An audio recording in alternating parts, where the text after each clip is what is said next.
ओम नमो भगवते वासुदेवाय। भगवान विष्णु की पूजा आराधना गुरुवार के दिन की जाती है। मान्यता है कि भगवान विष्णु को पीला रंग बहुत प्रिय है। ऐसा कहा जाता है कि गुरुवार के दिन यदि भक्त भगवान की मूर्ति के सामने पीले वस्त्र धारण करके पीला फूल पीले चंदन से भगवान की पूजा और आराधना करे तो भगवान बहुत ही जल्दी प्रसन्न हो जाते हैं। परंतु क्या आपको पता है, जो व्यक्ति अपने कार्यों को श्रद्धा के साथ करता है, मन लगाकर करता है, उस पर भगवान की कृपा दृष्टि हमेशा बनी रहती है। आज हम आपको एक कहानी के माध्यम से यह बताएंगे कि भगवान विष्णु के हृदय के करीब जाने के लिए हम ऐसा क्या करें जिससे हमें हमेशा भगवान विष्णु की कृपा दृष्टि प्राप्त हो सके। नारद जी को कौन नहीं जानता। भगवान विष्णु के परम भक्त के रूप में नारद जी को सभी जानते हैं।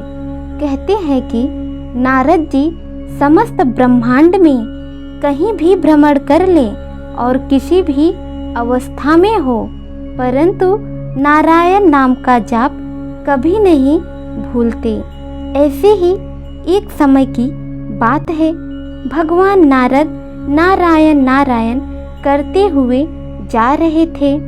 फिर उन्होंने सोचा कि वैकुंठ जाकर भगवान विष्णु के दर्शन कर लेते हैं। फिर नारद जी वैकुंठ धाम में आ गए।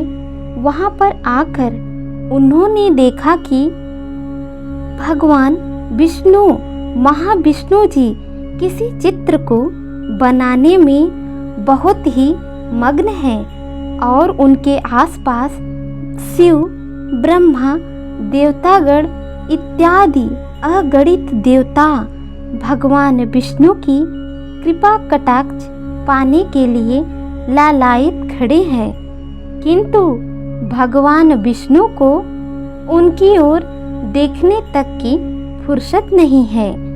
चित्रलीन भगवान विष्णु ने नारद जी को भी नहीं देखा। भगवान विष्णु का यह व्यवहार नारद जी को बड़ा ही बुरा लगा।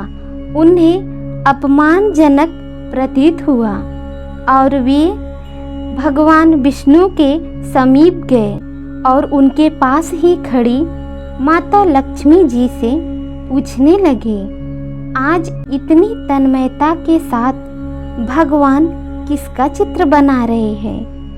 तब माता लक्ष्मी ने कहा, अपने स्वाभाविक भ्रुकुटी चांचल्य के साथ महालक्ष्मी मुस्कुराते हुए बोलने लगी, अपने सबसे बड़े भक्त का चित्र भगवान बना रहे हैं। आपसे भी बड़े भक्त कोई और है क्या? तब माता बोली कि हे नारद, मैं तो प्रभु की अर्धांगिनी हूँ। तब नारद जी को लगा कि भगवान का सबसे बड़ा भक्त तो मैं ही हूँ, अवश्य ही भगवान मेरी चित्र बना रहे होंगे। तब माता लक्ष्मी ने कहा कि नहीं, आपसे भी बड़ा उनका कोई भक्त है जिसका वो चित्र बना रहे हैं। अब नारद जी दोहरे अपमानित जाकर विष्णु भगवान के पास खड़े हो गए और ध्यान से उस चित्र को देखने लगे। तो उनको यह देखकर बहुत ही आश्चर्य हुआ कि अचल ध्यानावस्थित भगवान विष्णु एक मैले कुचैले अर्धनग्न मनुष्य का चित्र बना रहे थे। नारद जी का चेहरा क्रोध से तमतमा गया। वे उल्टे पांव भूलोक की ओर चल पड़े। कई दिनों के भ्रमण के बाद उन्हें एक अत्यंत घिनौनी जगह मिली जहाँ पर उन्होंने देखा कि सारी जगह पशु चर्मों से घिरा एक चर्मकार बैठा है, जो गंदगी और पसीने से लथपथ चमड़ों के ढेर को साफ कर रहा था। पहली दृष्टि में ही नारद जी ने उस मनुष्य को पहचान लिया कि भगवान विष्णु इसी मनुष्य का चित्र बना रहे थे। दुर्गंध के कारण नारद जी उस मनुष्य के पास न जा सके और अदृश्य होकर वे दूर से ही उसकी दिनचर्या का निरीक्षण करने लगे। संध्या होने को आई, किंतु वह चर्मकार न तो मंदिर में गया और न ही आँख बंद करके उसने क्षण भर के लिए ही हरि स्मरण ही किया। नारद जी के क्रोध की सीमा न रही।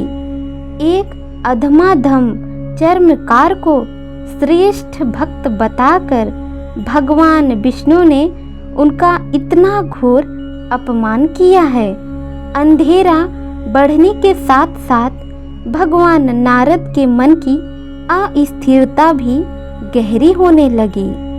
वे आवेश में आकर भगवान विष्णु को श्राप देने के लिए अपनी तेजस्वी बाहें ऊपर उठाने लगे कि तभी वहाँ माता लक्ष्मी प्रकट हो गई और उन्होंने नारद जी का हाथ पकड़ लिया और कहा कि हे देव, भक्त की उपासना का उपसंहार तो देख लीजिए, फिर आपको जो करना है वह कीजिए।